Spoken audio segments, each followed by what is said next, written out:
I won't lie, picking between these two brushes is difficult. There is a lot to like about both. At the time of recording, the Series 5300 is my top recommended Sonicare model for those in the UK and Central Europe. But all things considered, SURI 2.0 takes the edge. This is because of the material choices, the included charging travel case and environmental pledges.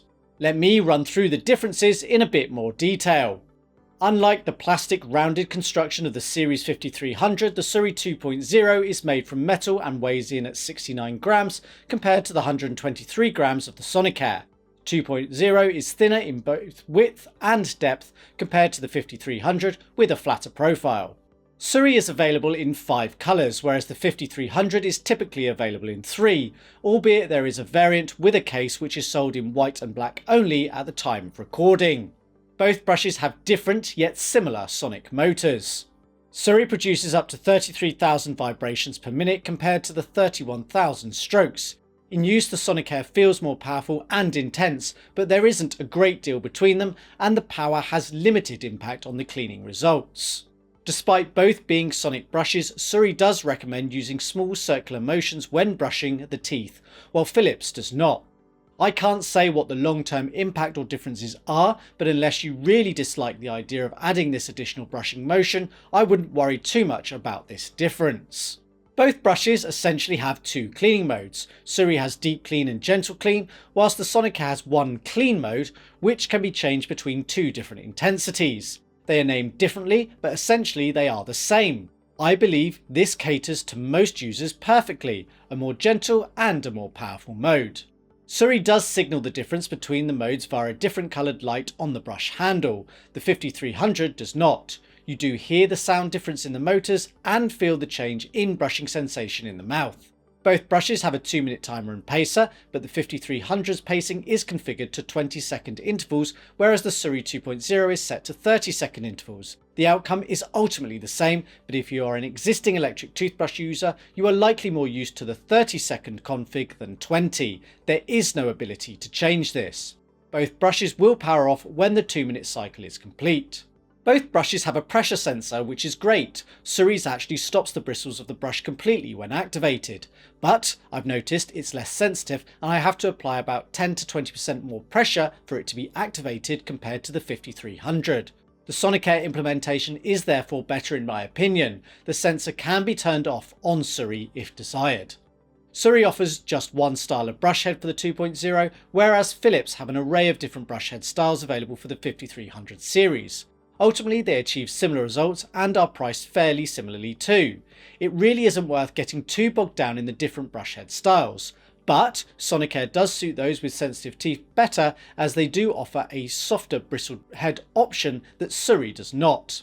SURI's heads are made from more sustainable materials, and there is a recycling program for their heads which does not exist for Sonicare.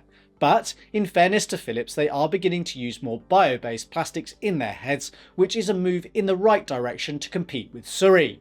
The Sonicare heads do have RFID chips in them, which are less sustainable, but do allow the 5300 to notify me as a user when it's time to replace the bristles. If you're terrible at remembering to switch out your brush head, then Sonicare has the edge. No such feature exists with SURI.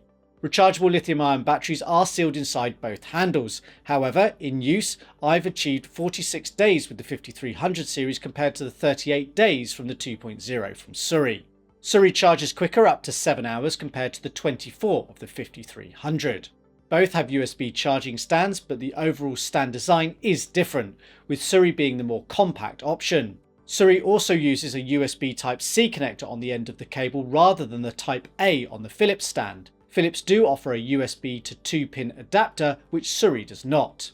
At the time of recording, the 2.0 only comes supplied with a premium charging travel case. It isn't possible to purchase the brush on its own. On the other hand, the 5300 is sold with or without a travel case. The prices are usually nigh on identical, so my pick is the one with the case. Even for an infrequent traveller, it can be very handy. The Philips case is basic but functional, no real complaints. It holds the handle in 2 heads and is either black or white in colour to match the handle. SURI's case only holds the handle and 1 head. It's one colour only, irrespective of the brush colour. It's a far more premium option though. It allows for me to charge the brush whilst in the case thanks to the USB-C connector built in. There's also a UVC light to sanitize the bristles too. It's powered by a small battery built into the case itself. SURI is quieter by approximately 5 decibels in my testing, 58 compared to the 63 of the Series 5300. SURI also comes with a magnetic wall mount and a brush head cover, which makes it better for travel and makes for neater storage. It is possible to lock the power button on the 2.0 also, preventing accidental activation if stowed in a bag or pocket for example. No such party tricks on the 5300. Both come with a 2-year warranty, albeit you have to register your SURI brush online to get the second year. SURI does provide an affordable aftermarket out of warranty repair and replacement scheme, which can't be said for Philips. It's all part of the UK-based firm's sustainability pledge. SURI costs about £105 compared to the £70 typical price for the 5300 without the case. It's £10 more for the variant with the travel case. Replacement brush heads are about £5 each for both brands. The 5300 will cost approximately £125 compared to the £150 of the 2.0 over 3 years. Yes, the 5300 is cheaper, but for many the feature benefits of the 2.0 are worth the premium. Either way, they are two excellent brushes that I could happily use daily.